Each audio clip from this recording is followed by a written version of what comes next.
Yes, people, welcome back to this week's episode of In Out Rumours. And on this week's episode, we're talking about Garnacho and Nkunku and Xavi Simons, all being linked to Bayern Munich and all Chelsea as well. But we're also talking about Savinho and Eze, what's going on there with Spurs. And we're talking about new midfielder that Manchester United have been rumoured to as a Belieber replacement. All happening today on the own YAHYAH. So, let's jump straight into it. Manchester United fans have had it with Garnacho. They have said that they are tearing up his mural at the moment outside of Old Trafford. They're not having it anymore. So basically, Garnacho is ready to leave United. Well, he can't actually go back because the manager tell him, get out, bro. He's been linked to a move now. He only wants Chelsea, apparently. Says he only wants Chelsea. Now, Bayern Munich came in for Garnacho, offered a good amount of money, and basically he doesn't want to go to Germany. And I know why he doesn't want to go to Germany, because Garnacho has the kind of mindset that he needs to prove something, not only to the people of Manchester United, but to also the Premier League. And he has that aura about him. And fear, bro, like, you need, as I said before, like, you need that belief as a kid or any professional in any profession if you want to be good at what you do. And especially at sport, if you go into the game not having the sort of confidence that you are the best on the pitch, you're going to have a poor game. You know, you have to feel that you are good at your job in order to be good at your job. You can't think that you're not good at it and then think you're going to have an excellent sort of outcome. It's impossible. Even if you know there's others better than you, you have to still believe that you're good at what you do. Yes, you can learn from the others and still be there and understand that, yeah, they're better, but I can learn from here and here. But you still have to have some sort of belief within yourself to be good at what you do. So Garnacho is being linked to a move to Chelsea and said he only wants to go to Chelsea. He doesn't want to go to Bayern at all. Now, would he fit in at Bayern? I can see him being in the rotation, and he can play on both wings. You know, so he does bring another dynamic, but he wouldn't start. And that's fine because you don't need to start. Now, he also had a chance to go to Bayern Leverkusen. I don't know why he didn't take that. Especially with going to Germany, getting your stats up, and then maybe going to Spain in a year or two. But here he is trying to stay in the Premier League to prove to the world that he can play in the league and do good. But talking about playing in the Premier League and doing good, let's talk about this player here, Eze. Now, Tottenham wants Eze. Eze is a top player for sure. Will he fit in Tottenham? I just don't know where. Because in the game, they're trying to play this 5-in-the-back system. Okay? They have Richarlison and Kudus as a front two. I just don't see where Eze fits in that system. Is Thomas Frank going to change the way he plays in order to fit Eze in? Are they going to go to a 3-4-3 instead of a 5-3-2? What's going to happen? You know, like, it is a good move in terms of unpredictability. It gives them another way of playing. I mean, when James Maddison comes back, surely he goes to a back four with a 3 if they get Eze. Like, there's so many things that's going on within this team at the moment that excites me, but also scares me, because scares me in the point where I'm like, I'm just not sure where Tottenham's going as a club in terms of what they want to play, how they want to go about playing. Are they just going to try to build a team to just be competitive this season and then find the best way in which they can find a balance for the players? I mean, that's for Thomas Frank to know and for me to find out, obviously. But there's just a lot of questions being asked at the moment with how they're buying players. Now, a front three of Kudus, Eze, and Richarlison isn't that bad. Now, it's not Premier League winning level, because I don't think any of those players hit numbers that people think they hit. And Eze is not a kid anymore. Eze is actually the same age as Marcus Rashford, with half the experience as Marcus Rashford.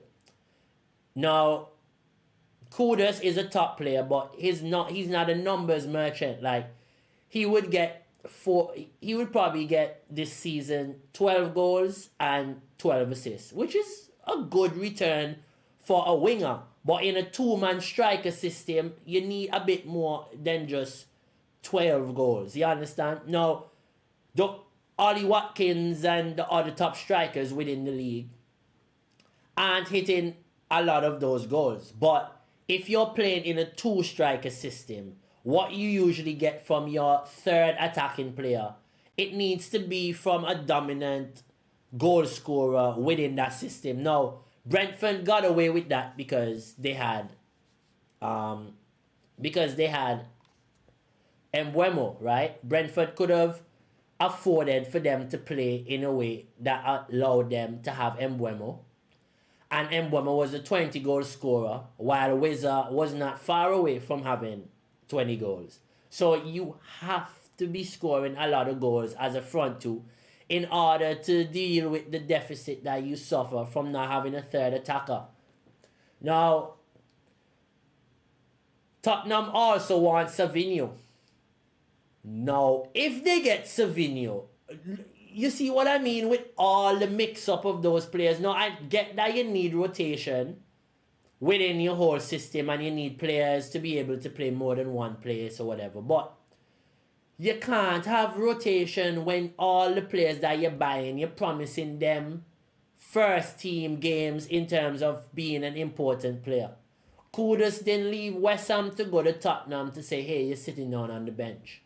Eze ain't leaving Crystal Palace for them to say, yo, you come here on some rotation thing, you're on the bench.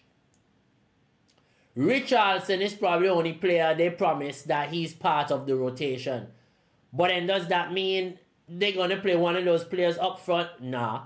Savinho literally says he's leaving Man City because he wants to be a regular and an important player in the team.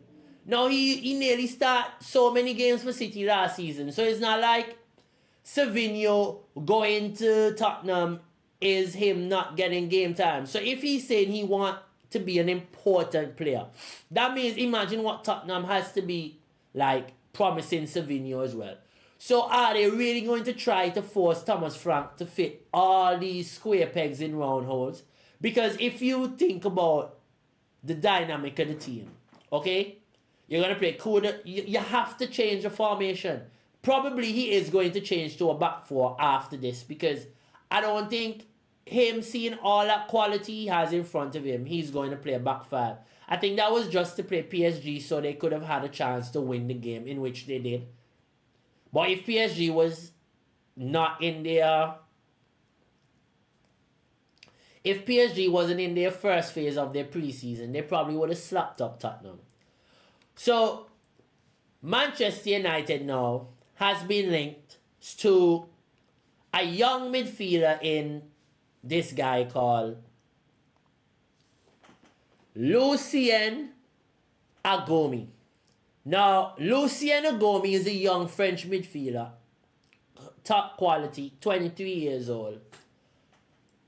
I've seen him play a few times in the French league, in cameos, when I watched like PSG play Brest. I remember one time I saw him playing. I remember also watching, I think he was at another club in France. I'm not quite sure yet, but I'm not quite sure the name of it. But I remember watching him a few times. I actually also watched this game on the weekend with Sevilla at Athletic Bilbao, where Nico Williams scored the winner. And I was impressed by the quality of the young man, but I wasn't really watching him in depth as a footballer. Now, in terms of, I wasn't really watching him to see everything about him that I like or I don't like. I wasn't really watching him in depth to understand what was going on. So I didn't really get a proper analysis based on that game on what he would be bringing to Manchester United. And I don't want to base it just on one game because I've really only seen him play a few times. But based on what I've seen, I don't think he is exactly what Manchester United need. Now, he might be a Manuel Ugarte replacement in terms of a destroyer, and he does that well, and he's a bit more technical than, what he is. But he has that many kind of dynamic about him, play style about him. Very simple, calm on the ball. I can see him being able to play a few positions, like in a 3 in the back, or I can see a few things about him that Almiron would like. But in terms of him exciting me as a player or as a defensive midfielder that United need, that progresses the ball and needs somebody who can cover yards around the pitch, and he's not bad at those things. But he's not progressive, a lot progressive. He's okay on the ball. He doesn't drive the ball a lot. So I don't think he's the belabor replacement. Also, he's not that good with both feet. He's very right foot dominant. I'm very big on watching midfielders when they switch the ball, if they can use both feet. It's especially as a defensive midfielder, I feel like that is one of the biggest traits you should have. Especially if you can spray the ball with both feet from that position. It makes you very dangerous. That's why Rodri is dangerous. Sometimes Rodri picks up the ball and just hit it with his left foot. Bang. Sergio Busquets was the same. He would play long balls with the left foot and switch balls of play. Simple as you see it. He wouldn't play as many long balls, but he still have the quality to do it. I just think this is not a bad look for United. Of course not. Any young talent coming into the club is not a bad look for the club. But for me, if they really want to go after a player that's similar to Belabor, this is not it. This is not the guy that you go after. There's so many other midfielders that United can go after that can actually deal with this situation. Like I see reports just come up recently that Rabiot is on the market. If I'm United, I do a 2-year contract with Rabiot. 1 year he get to coming into the squad while they get Belabor waiting. And then Belabor comes into the squad next season in 2026. Because I just think that there aren't as many midfielders that have the quality that Belabor possesses. So United either go and pay the money for Belabor now, or they're going to have to wait a year and go get that player. Because there's not a lot of players that do what Belabor do. Now, there's also a special shout out to Jamie Vardy, who is being linked to a few clubs around Europe, especially Celtic and some Premier League clubs. Like I see even Sunderland being linked with Jamie Vardy. Now, let me tell you something.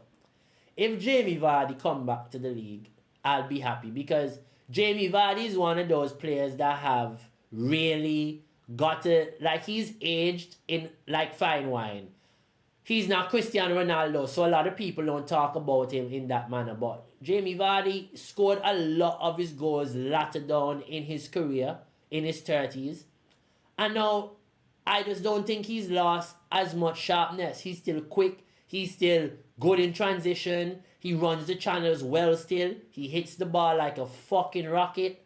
Like, he can do so many things well. So, I can see why Premier League clubs, especially at the bottom of the table, would be looking at a Jamie Vardy. Even a West Ham can do with a Jamie Vardy right now, because Fulcrum is not what they thought he would be in the league. He just struggling. He can't handle. He come in like let me see the player, like Igalo or these kind of players. Like they okay. Like they can play in the league, but they're not going to give you anything spectacular where you think, okay, this is the next big thing, or he can take us out of a position of in the bottom half of the table. Like, I think if West Ham stays with this striker, Nicholas Fulcrum, they probably end up in a relegation battle. But yes, people, it's been your boy. This has been another show of In and Out Rumours. Don't forget to like, share, and subscribe to the page. Keep hitting the bell for notifications so we can always keep bringing you great content going forward. Have a good time. Take care. And you always know, my people, stay sexy.